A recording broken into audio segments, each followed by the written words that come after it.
मायका और ससुराल, एक औरत की दर्द भरी कहानी। ससुराल में वो पहली सुबह आज भी याद है। कितना हड़बड़ा के उठी थी, ये सोचते हुए कि देर हो गई है और सब ना जाने क्या सोचेंगे। एक रात ही तो नए घर में काटी है और इतना बदलाव, जैसे आकाश में उड़ती चिड़िया को किसी ने सोने के मोतियों का लालच देकर पिंजरे में बंद कर दिया हो। शुरू के कुछ दिन तो यूं ही गुजर गए। हम घूमने बाहर चले गए। जब वापस आए तो सासू माँ की आंखों में खुशी तो थी, लेकिन बस अपने बेटे के लिए ही दिखी मुझे।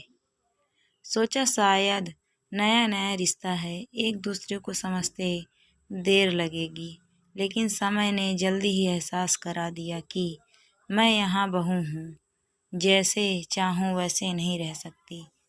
कुछ कायदा मर्यादा है जिनका पालन मुझे करना होगा। धीरे धीरे बात करना, धीरे से हंसना, सबके खाने के बाद खाना, ये सब आदतें जैसे अपने आप ही आ गई। घर में माँ से भी कभी कभी बात होती थी। धीरे धीरे पीहर की याद सताने लगी। ससुराल में पूछा तो कहा गया अभी नहीं, कुछ दिन बाद।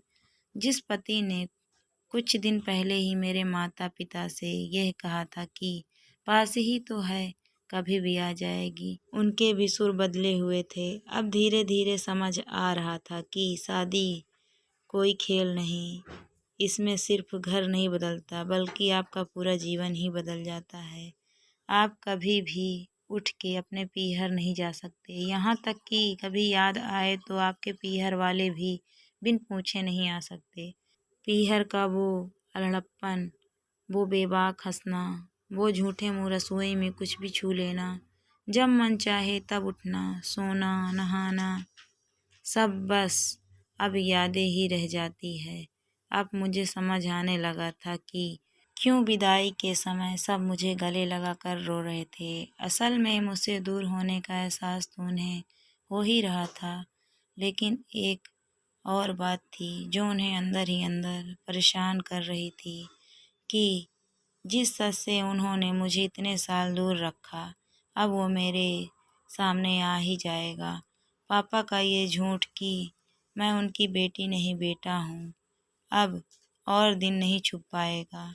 उनकी सबसे बड़ी चिंता ये थी, अब उनका ये बेटा जिसे कभी बेटी होने का एहसास ही नहीं कराया था, जीवन के इतने बड़े सच को कैसे स्वीकार करेगा।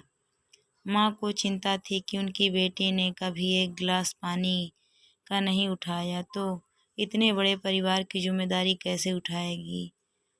सब इस विदाई और मेरे पराये होने का मर्म जानते थे सिवाय मेरे, इसीलिए सब ऐसे रो रहे थे जैसे मैं डोली में नहीं, अर्थी में जा रही हूँ। आज मुझे समझ आया कि उनका रोना गलत नहीं था।